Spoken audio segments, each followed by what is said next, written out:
우리 하나님 말씀 보겠습니다. 하나님의 선하심을 아는 복, 이런 제목으로 하나님 말씀을 볼 텐데요. 역대상 16장 34절 다 같이 한번 읽겠습니다. 시작. 여호와께 감사하라. 그는 선하시며 그 인자하심이 영원하미로다. 아멘. 여러분 한 번 더 읽으시겠어요? 시작.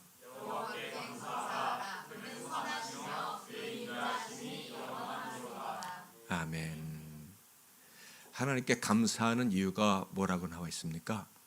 하나님이 선하시고 인자하심이 영원하기 때문이다.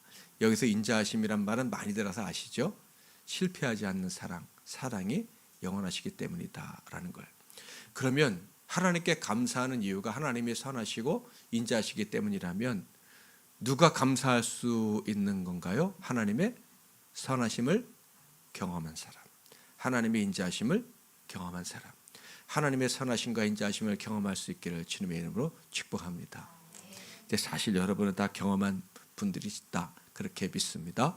하나님의 선하심과 하나님의 인자하심을 경험했다면 우리는 어떻게 될까요? 하나님께 언제나 감사해야 합니다. 감사를 잊지 마시기를 바랍니다. 자, 그런데 누가 하나님의 선하심을 맛볼 수 있습니까? 하나님이 선하시다는 것은 하나님이 나를 어떻게 대하신다? 선하게 대하신다. 그럼 반대로 선하게 대하지 않으시면 어떻게 대하시는 거예요? 악하게 대하든지 무섭게 대하든지, 그렇죠? 불의하게 부당하게 대우해 주신 거죠. 그렇다면 하나님이 우리를 선하게 대하신다는 것은 절대로 우리를 대적하시거나 우리를 부당하게 대우하시거나 악하게 우리를 대우하신 일은 절대 없다. 근데 많은 사람들은 하나님이 부당하다고 생각하고, 그렇죠? 하나님이 나를 좋게 대하지 않으시는 것 같다라고 생각하는 경우가 참 많은 것 같아요.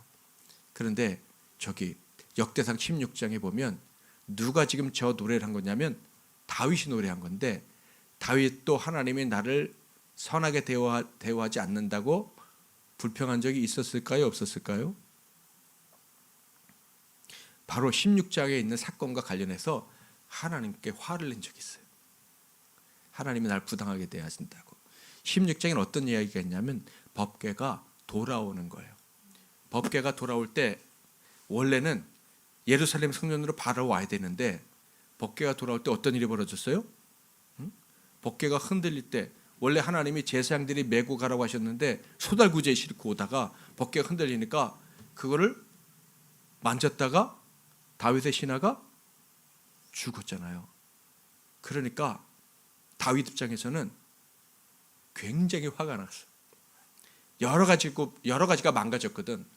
자, 다윗은 자기 성전보다 무엇을 더 소중히 여겼어요? 하나님의 성전. 하나님의 성전에는 하나님이 임재하셔야 되는데, 하나님이 임재하시려면 저 블레셋에 잡혀있는 뺏긴 법궤가 돌아오셔야 되는 거예요. 그 법궤만 이제 법궤가 오게 됐으니까 그 법궤만 모셔오면 하나님의 성전이 완전하게 서는 거고, 또 인간적으로 보았을 땐 자기가 하나님 말을 섬겨야 돼, 그게 우리가 살 길이야 했던 자기 말도 성취가 되는 거고, 그게 또 하나님께 받은 자기 사명이라고 생각을 했어요. 그런데 법궤가 오다가 어떻게 됐어요?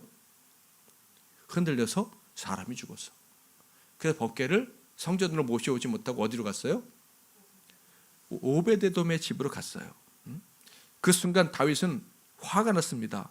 내가 하나님을 위해서 이렇게 열심히 일했는데 하나님이 막으셔?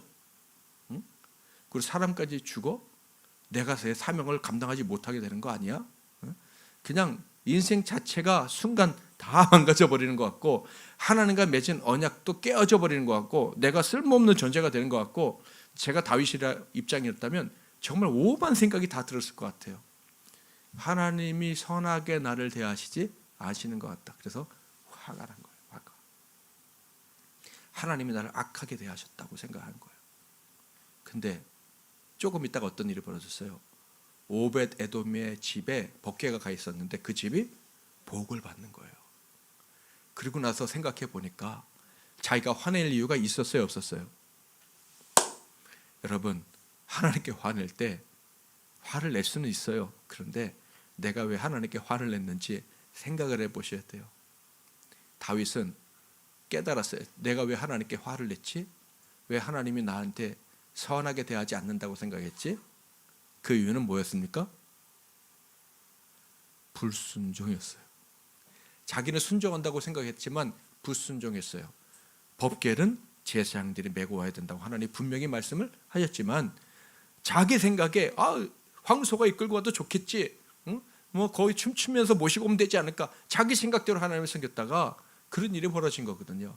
하나님께 원망하고 하나님이 나를 선하게 대하지 않는다고 했지만 사실은 누가 잘못한 거예요? 자기가 잘못해서 자기 백성이 죽고 하나님께 받은 자기 사명도 망가뜨리고 자기가 다 망가뜨린 거예요. 그런데 놀랍게도 하나님은 다윗을 끝까지 대적하실 생각이 없으셨어요. 다윗이 잘못했다고 그를 버릴 마음이 조금도 없었어요. 다윗이 하나님께 대항했다고 하나님이 그를 포기할 생각이 조금도 없으셨어요. 왜냐하면 하나님은 선하실 뿐만 아니라 어떤 분이시다? 인자가 영원하신 분이다. 사랑이 영원하신 분이기 때문에.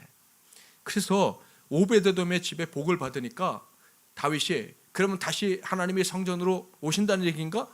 그리고 다시 이 과거의 그런 화나는 일이 반복되지 않으려면 어떻게 해야 되지? 보니까 하나님의 말씀대로 법궤를 모셔와야 된다고 생각을 한 거예요. 그래서 다시 제가 하나님께 순종하는 줄 알았는데 불순종했군요. 회개하고 다시 그 말씀대로 법궤를 모시고 오니까 하나님이 기쁘게 예루살렘으로 들어오시는 거예요. 그래서 다윗이 그때 뭐라고 말해요? 여호와께 감사하라. 그는 선하시며 인자하심이 영원하다. 하나님은 나를 절대로 악하게 대하고 싶으신 마음이 없으신 분이다. 하나님은 나를 미워해서 버리실 마음이 조금도 없으신 분이다. 내가 아버지께 순종하기만 하면, 그 뜻대로 살려고 애쓰기만 하면 하나님은 절대로 우리에게 대적하는 모습을 보이시지 않으신다. 심지어 내가 그 뜻을 온전히 알지 못해 어리석어 불순종했다 할지라도 하나님이 혼을 내시지만 그것을 우리를 악하게 대하시는 게 아니라 우리를 선으로 인도하시기 위함이다. 할렐루야. 하나님은 저와 여러분을 언제나 선대하십니다. 아멘. 그 하나님을 언제나 기억하시고, 오늘 우리 명절을 지내면서 여러분들에게 어떤 일이 있었는지, 어떤 어려움이 있었는지, 좋은 일이 있었는지 모르지만은 하나님은 나를 선대하십니다. 이렇게 믿음으로 고백하고 힘있게 나아가시기를 바랍니다. 하나님이 나를 대적하시는 것 같을 때에는 바로 지금이 뭐 해야 될 때다? 불순종을 회개해야 될 때다. 하나님께 회개하고 그리고 돌아서면 하나님이 금방 선을 행하시고 사랑을 베풀어 주시는 그 놀라운 세계로 우리를 인도해 주실 것입니다.